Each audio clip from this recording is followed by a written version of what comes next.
So in today's video we discuss how to open sticky notes in your Windows computer using a keyboard shortcut.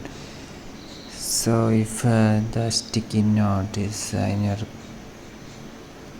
Windows computer, you must press the Windows logo key, Alt key and S key. So you must press these three keys at the same time. One of your fingers should be in Windows, another in Alt and another in S. So if you press these three keys at the same time, then you can see that the sticky notes feature comes here. So Windows logo key, Alt key and S key.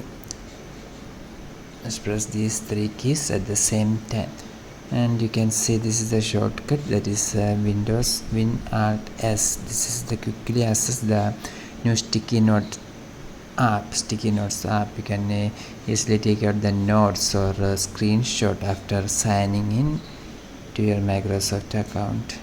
For more videos, subscribe Engineers Online. Thank you.